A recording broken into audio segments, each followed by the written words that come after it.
మోకాల నొప్పులకు ఎటువంటి సర్జరీ లేకుండా ఎపియాన్ పెయిన్ క్లినిక్ అందిస్తున్న అత్యాధునిక చికిత్స. పన్నీర్ లో కూడా కల్తీ ఉందని చెప్పి ఈ మధ్య స్టడీస్ బయటపడ్డాయి. అంటే paneer is not actually paneer, దానిలో ఏదో కలుపుతున్నారు. అంటే actually anything that is process, మనం హోమ్ మేడ్ ఆర్గానిక్ ఫుడ్ చాలా మంచిది. We're going away from that. తప్పది. సపోజ్ మనం మార్కెట్ కి వెళ్ళి వెజిటబుల్స్ కొన్నాం, ఇది కొన్నాం, ఎగ్స్ కొన్నాం, ఇంట్లో చేసుకోవచ్చు కదా.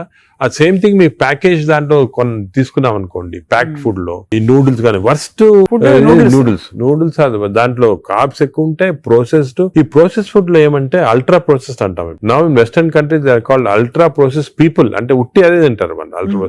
ఎప్పుడు అంటే ఇంట్లో కుక్ చేసుకోరు చాలా మంది. ఇంట్లో కుక్ ఏముంటాయి sir health issues. So ultra process food వల్ల ఏమొస్తుందంటే in addition to that high carbs, high sodium ఎక్కువ ఉంటుంది అల్ట్రా ప్రాసెస్ ఫుడ్ లో. సో బీపీ అది. Second important thing ultra preservatives, అదే విధంగా కలరింగ్ ఏజెన్సీ ఇవన్నీ ఉంటాయి. దీని వల్ల ఏమవుతుందంటే ఫుడ్ టేస్ట్ బాగుంటుంది చాలా.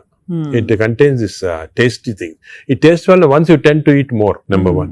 Number two, ఈ ప్రాసెస్ ఫుడ్ వల్ల గట్ మైక్రోబయామ్ అన్ని చెడిపోయి బ్యాడ్ మైక్రోబయామ్ వచ్చి అది లివర్ కి ఎఫెక్ట్ అవుతుంది. ఈ మైక్రోబయామ్ ఇంకో విషయం, microbiome produces alcohol in the intestines. Bad microbiome మనం డ్రింక్ చేయాల్సిన అవసరం లేదు. ఈ బ్యాడ్ మైక్రోబయామ్ మనం కాన్స్టెంట్ గా ఆల్కహాల్ ప్రొడ్యూస్ చేసి ఆల్కహాల్ డైరెక్ట్ గా లివర్ కి వెళ్ళిపోతుంది.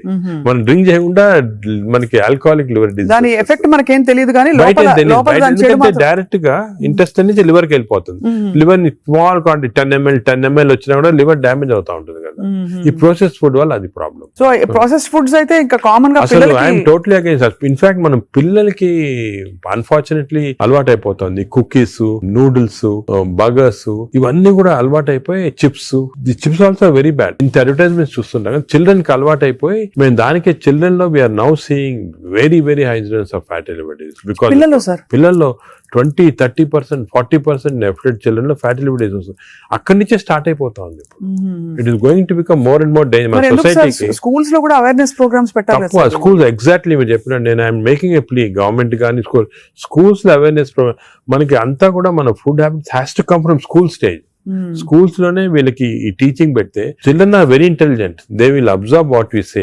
వాళ్ళకి చెప్పండి ఇది మంచిది కాదు. బట్ స్కూల్ క్యాంటీనే, స్కూల్ పక్కన ఉన్నదే ఫాస్ట్ ఫుడ్స్ అమ్ముతా ఉంటే ఇంకా అదేం చేస్తాం వాళ్ళు natural. So that is wrong. We should ban fast foods in schools and school surroundings compulsory. This is the most dangerous thing. మనకి ఎపిడమిక్ అయిపోతుంది. We're not realising it's going to become very dangerous. చిన్నప్పటి నుంచే మనం healthy eating habits inculcate చేయాలి. చాలా important. Sir ఒకసారి gut health బాగా దెబ్బతినేసింది ఫర్ వేరియస్ రీజన్స్, బయట తిని లేకపోతే స్ట్రెస్ఫుల్ హ్యాబిట్స్ వల్ల, దాన్ని కరెక్ట్ చేయాలంటే ఎక్కడి నుంచి స్టార్ట్ చేయాలి? మనం ఇప్పుడు suppose somebody even 60 years 70 years లో కూడా మనం గట్ హెల్త్ రిస్టోర్ చేసుకోవచ్చు. ఎలా రిస్టోర్ చేయాలి సార్? ఏం చేయాలి? అదే ఫస్ట్ ఏమో food. It has to be organic food correct గా. అంటే నేనేమంటే ఈ ఫాస్ట్ ఫుడ్స్, ప్రాసెస్ ఫుడ్స్ అన్ని ఆపే సింపుల్ ఫుడ్ మన ఇంట్లో. For example millets, fresh vegetables, దాని తర్వాత సర్టన్ టైప్స్ ఆఫ్ ఫ్రూట్స్ లో కూడా బెర్రీస్ అనుకోండి. 3 B's అని ఉన్నాయమ్మా. బెర్రీస్ ఒకటి, వెజిటేరియన్ లో బ్రోకలీ ఒకటి, బీట్రూట్ ఒకటి. 3 B's are very important. Berries daily ఒక కప్ ఆఫ్ బెర్రీస్ తింటే that itself will restore health. Great sir. Blueberry, berries, broccoli, beetroot 3 B's అంటాం. ఆ 3 B's are very good food habits లో. Yoghurt, మంచి yoghurt తింటాం, healthy yoghurt తింటాము. దాని తర్వాత నట్స్ లో కూడా అన్ని నట్స్ మంచిది కాదు. అది నట్స్ లో బెస్ట్ ఈజ్ వాల్నట్స్.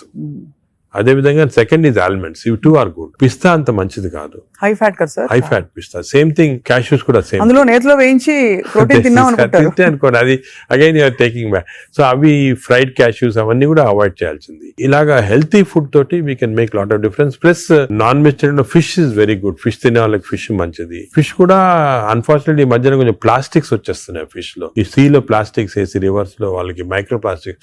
ఈ microplastics and other future thing we have to concentrate. Society pollution, processed food, microplastics, these are called the 3 evils. ఈ 3 evils వల్ల మనం అన్ఫార్చునేట్లీ ఎంత హెల్త్ మెయింటైన్ చేయాలంటే కూడా మన society is not giving us the opportunity. అంటే బయటకు వెళ్తే సార్ ఇవాళ హైదరాబాద్ లో ఎన్ని రెస్టారెంట్స్ ఉన్నాయి సార్, ఇంకా అపిటైట్ ఉంది. రాత్రి 11:30కి వెళ్తే కూడా ఇంకా బజింగ్. అసలు అందరూ ఎంత తింటున్నారు అంటే నేను రెస్టారెంట్స్ లో హెల్తీ ఫుడ్ కుక్ చేస్తే వాడడం మంచిదే. కానీ షార్ట్ కట్స్ తీసుకొని కుకింగ్ ఆయిల్ మళ్ళా యూజ్ చేయటము, అదే విధంగా ప్రాసెస్ ఫుడ్ దాంట్లో యూజ్ చేయటము, కలరింగ్ ఏజెంట్స్ యూజ్ చేయటం, అది చేస్తే they are not very good. ఇప్పుడు తండూరి చికెన్ బాగా మంచి రెడ్ కలర్ వేస్తారు. That is not not again good. It's bad for health It's bad, అంటే bad. The red colour colouring agents, preserving agents are not good. ఇది ఒక aspect. Second aspect gut health again not realised is physical activity. చాలా important. మీరు అనొచ్చు physical activity gut కి సంబంధం ఉంది. The gut is constantly reacting, liver is constantly reacting physical activity. మనకి daily standard 150 hours per week. 150 hours per week physical activity liver కి మంచిది. It has shown repeated గా 150 hours per week చేస్తే liver fat slow కరిగిపోతుంది. Now what is 150 hours sir? 150 hours a week అంటే 7 days లో 150 hours అంటే రోజుకు సుమారు 20 minutes per day. Okay, Or 150 అంటే 1.5 hours per 1.5 hours, 30 minutes per day for 5 days. Okay, 30 into 5 30 into 5 150 minutes అయితే 150 minutes per week కి సరిపోతుంది. అండ్ డైలీ చేయకపోవచ్చు, కొంతమంది వీక్ లో 2 సార్లు 3 సార్లు అలా చేయగలుగుతారు. టోటల్ క్వాంటిటీ ఇంత ఉండాలి 150 hours. ఇది మోడరేట్ ఎక్సర్సైజ్. అగైన్ చాలా మంది మేము ఎక్సర్సైజ్ అంటాం, ఇంట్లో తిరుగుతుంటాం, రోజంతా ఇంట్లో తిరుగుతుంటాం, ఇక్కడ పనులు చేసుకుంటా ఉంటాం, లేకపోతే మా ఆఫీస్ లో. అది కూడా that is not correct. Exercise అంటే మనం కరెక్ట్ గా ½ an hour you have to do moderate exercise. Moderate అంటే ఏమి? వాకింగ్ కానీ రన్నింగ్ ఏదన్నా. మోడరేట్ అంటే మనం ఎక్సర్సైజ్ చేసినప్పుడు మాట్లాడుతుంటే మాట్లాడగలుగుతాం కానీ వీ కెనాట్ సింగ్. అవును, పాట పాడలేము, మాట్లాడగలుగుతాం. That is moderate exercise. అంటే we can carry on a conversation with somebody. ఆయాసపడుతూ కొంచెం క్యారీ చేయొచ్చు. మనం బాగా విగ్రెస్ అయితే మాట్లాడలేము, that is vigorous exercise. But మన if you're able to sing in doing exercise, that means it's not moderate. So మనం ఈజీగా టెస్ట్ చేసుకోవచ్చు. ఒకరొకరిలో వేరేగా ఉంటుంది. జనరల్ గా heart rate we say get to 50 to 70% అంటాం. అంటే 150 హార్ట్ బీట్ లాగా తెచ్చుకోవాలి. ఎందుకంటే మోడరేట్ ఎక్సర్సైజ్ చేసినప్పుడు మన హార్ట్ ఇంక్రీజ్ అయ్యే రేటు, సర్క్యులేషన్ ఇంక్రీజ్ అవుతుంది, లివర్ లో ఉన్న టాక్సిన్స్ అన్ని బయటకు వస్తాయి, బ్రెయిన్ సర్క్యులేషన్ ఇంప్రూవ్ అవుతుంది, హార్ట్ లో collateral. That's why we're emphasising on this moderate exercise. ఏదో క్యాజువల్ గా పొద్దున ఒక 5 మంది ఫ్రెండ్స్ ఒక గంట సేపు నడిచామని ఒక 2 kilometers నడిస్తే దట్స్ నాట్ మోడరేట్ ఎక్సర్సైజ్. అది రెగ్యులర్ గా కన్సిస్టెంట్ గా చేయాలి. బాడీ కన్సిస్టెంట్ గా moderate exercise. Clear definition moderate అనేది. Moderate exercise 150 hours a week చేస్తే డెఫినెట్ గా we prolong life by 5-6 years. In fact every 5 minutes of exercise కి you prolonging life by 7 minutes. 5 minutes చేస్తే 7 minutes prolong చేస్తాం life. Sir, ఈ context లో మీరు ఇంతమంది స్టార్స్ ని ట్రీట్ చేశారు. AIG లో చాలా మంది top most stars of the country ఇక్కడికి వచ్చారంటే మీ దగ్గరికి వస్తారు. దీనికోసం కూడా వచ్చిన వాళ్ళు ఉన్నారు. వాళ్ళలో మీరు నోటీస్ చేసిన హెల్దీ హ్యాబిట్స్ ఏంటి సార్? అమితాబ్ బచ్చన్ గారు చాలా మంది వచ్చారు కదా సార్. చాలా నేను నోటీస్ చేసానంటే, ఒకటి ఓల్డ్ స్టార్స్, కొత్త స్టార్స్. వాళ్ళు కూడా ఓల్డ్ స్టార్స్ కూడా చాలా మందిని ఐ టు ట్రీట్. అండ్ ఇప్పుడు కూడా కొంతమంది వస్తుంటారు. Old stars, new stars difference ఏమంటే, ఈ కొత్త generation they are very health conscious.